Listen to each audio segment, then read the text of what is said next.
Vous voyez ces vidéos partout. Ils vous promettent la richesse grâce à l'IA et l'automatisation. Créez votre agence, IA et devenez millionnaire. Ça sent tentant, n'est-ce pas? Aujourd'hui, nous allons décortiquer ensemble un sujet brûlant, surtout pour moi. Pourquoi la création d'une agence AIA n'est peut-être pas votre billet de loterie gagnant? Vous avez probablement cliqué sur la vidéo en pensant « Quoi? Mais il est fou lui! Ne pas créer une agence AIA, mais c'est l'avenir !» Eh bien, avant de faire le grand saut, j'ai quelques réflexions et critiques à partager avec vous. Restez avec moi car nous allons beaucoup parler. Il n'y aura pas de démonstration de Fluways ou de WordPress cette fois. Mais je vais bien expliquer et détailler mon avis. Je suis sûr que vous avez déjà vu ce terme, AIA, que ce soit sur une vidéo, un article, etc. Et sûrement, ça promettait révolution, richesse, profit, etc. Mais c'est quoi vraiment AIA? En fait, AIA, ça signifie agence d'automatisation et d'intelligence artificielle. En gros, on va utiliser l'intelligence artificielle ou l'IA pour automatiser des tâches, résoudre des problèmes complexes et potentiellement gagner pas mal d'argent. Mais avant que vous ne commenciez à imaginer des robots faisant vos courses, emmener les enfants à l'école, pendant que vous comptiez des millions, arrêtons-nous un instant. Derrière ces promesses de progrès et d'innovation, il y a une petite réalité plus nuancée.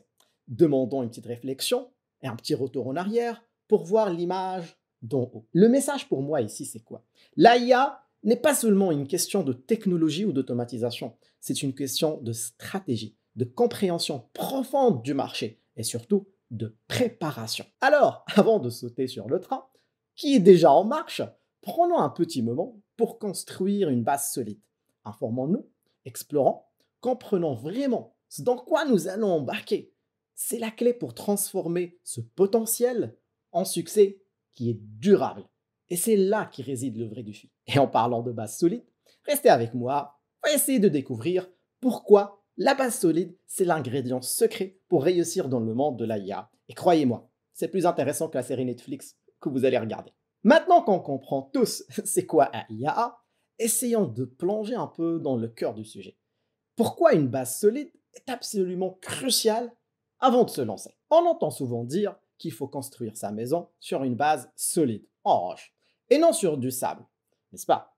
Eh bien, dans le monde de la IA, cette ancienne sagesse n'a jamais été aussi pertinente. Et pour l'illustrer encore mieux pour vous, car c'est très important, lorsqu'on va jouer au Lego, plus notre base est large et solide, plus on peut monter en hauteur avec notre structure.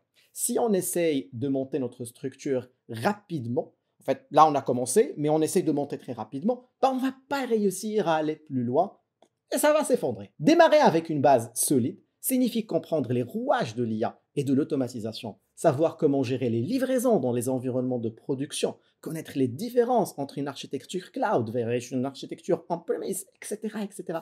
Il y a plein d'aspects. Livrer en production pour une petite société, ce n'est pas la même chose pour une grosse boîte. Mais surtout, c'est une question de connaître le marché, de maîtriser la communication avec le client et d'avoir une vision claire de qu'est-ce que vous voulez accomplir derrière. Acquérir ces bases solides, c'est un peu comme avoir une carte au trésor, imaginons, et essayer de trouver ce petit trésor. Est-ce que vous avez déjà vu un film où c'était rapide de trouver le trésor? C'était simple?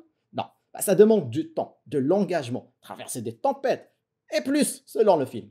Mais le trésor à la fin, c'est quoi? C'est un projet qui est solide et durable. Tout ça pour dire qu'il faut investir dans votre éducation, que ce soit par des cours en ligne, des ateliers, ou en apprenant auprès de ceux qui ont déjà réussi. Cela signifie aussi pour moi de pratiquer, de tester vos idées, de construire un portefeuille très essentiel. Construisez un portefeuille qui prouve votre savoir-faire. Et n'oubliez surtout pas, échouer fait partie des processus.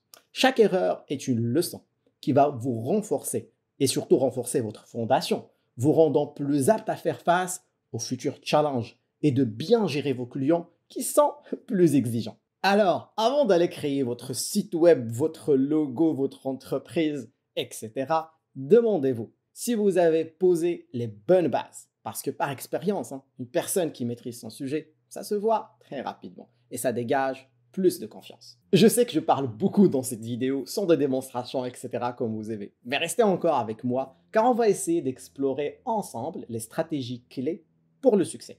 Maintenant qu'on a bien parlé de comment bien se former et l'importance de construire une base solide, Avant d'aller embarquer dans l'aventure, je vais vous donner quelques conseils que Alex Hormozy a partagés lors de quelques interviews qu'il a données et aussi dans son livre. Spécialisez-vous dans une niche. Essayez d'identifier cette niche-là et d'exceller dans ce domaine. Essayez de trouver un peu vos concurrences et vous distinguer de ces concurrences-là. Choisissez un produit ou un service signature. Perfectionnez ce produit ou ce service. Cela va simplifier derrière votre marketing et va renforcer votre expertise, surtout aux yeux de vos clients. Essayez de choisir un canal de marketing ciblé. Ça doit être un seul canal de marketing pour commencer. Concentrez vos efforts et maximiser l'impact va optimiser vos ressources. Essayez de ramener de la valeur, une vraie valeur ajoutée. Fournissez cette valeur-là à vos clients, que eux vont chercher des solutions, pas seulement un petit produit. Si vous parvenez à résoudre leurs problèmes, ils vont sûrement revenir vers vous. Patience et persévérance. Il n'y a pas d'argent miracle. Soyez patient et persévérant. Le succès durable nécessite du temps et de la ténacité. Les résultats viendront avec de l'engagement continu. Ces stratégies vous donnent une idée de base sur le mindset à avoir et les démarches à explorer. Chaque point à lui seul nécessite toute une vidéo, si on cherche à aller plus loin dans le détail. Mais ayez ce mindset-là en tête. Donnez quelques pistes de stratégie sans parler des potentiels pièges à éviter. C'est pas juste de ma part. Donc voici pour moi quelques exemples de pièges communs à essayer d'éviter. Ignorez la recherche de marché. Ne sous-estimez jamais l'importance de la recherche de votre marché. Il faut comprendre votre audience et ses besoins. Les clients derrière, il faut comprendre qu'est-ce qu'ils cherchent. Et c'est crucial pour moi. Si vous ignorez ça, vous allez vous retrouver dans un terrain ou sur un marché où il n'y a pas vraiment un réel besoin par rapport au produit ou à la valeur que vous allez amener. Négligez la qualité pour de la quantité. La qualité doit toujours primer sur la quantité. On ne le dit jamais assez. Que ce soit en termes de produits ou des services ou de contenu. Un seul produit exceptionnel vaut mieux qu'une dizaine qui ne rapporte aucune valeur.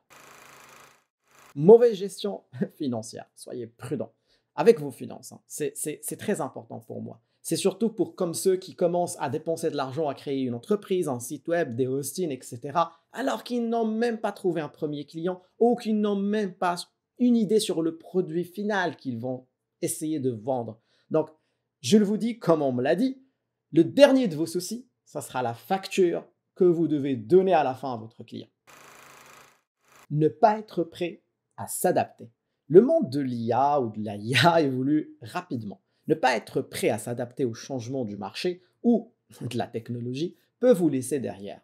Aujourd'hui, c'est OpenAI, demain, c'est Bard, après, je ne sais pas c'est qui. Donc, il faut être en constante évolution du marché et suivre comment ça marche. Si vous gardez ces conseils en tête et vous les appliquez, c'est déjà un très bon début. C'est bon, vous avez compris ce qu'il faut faire et les quelques étapes à respecter.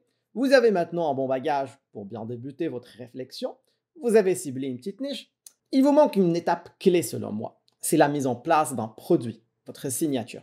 Et j'ai quelques conseils pour vous sur cette étape-là. Choisir un produit, c'est un peu comme choisir le bon leurre pour la pêche. Vous ne choisissez pas un leurre qui vous plaît à vous, mais celui qui va attirer le plus de poissons. Petit clin d'œil aux pêcheurs. Il est temps de se concentrer sur le développement de solutions qui répondent véritablement aux besoins de vos clients et non sur ce que vous pensez qui va vous rapporter un peu de l'argent selon un YouTuber X ou un entrepreneur Y. Donc, regardez vraiment le marché et regardez ce que votre solution rapporte comme valeur. Dans la quête du succès, le piège le plus courant, c'est d'essayer de reproduire aveuglément ce qui semble fonctionner pour les autres. Pourtant, ce qui est vital, c'est de prendre du recul pour identifier les besoins réels de votre niche. Ce qui compte, c'est ce qui rapporte une valeur. Je ne le dirai jamais assez. Il faut que vous rapportez une valeur réelle à vos futurs clients. Pas nécessairement ce qui vous semble innovant ou attrayant. Un investisseur va toujours vous demander c'est quoi le problème que vous allez résoudre. Ayez toujours ça en tête. Dans cette étape de création de produits, il faut toujours commencer par comprendre très bien votre marché cible.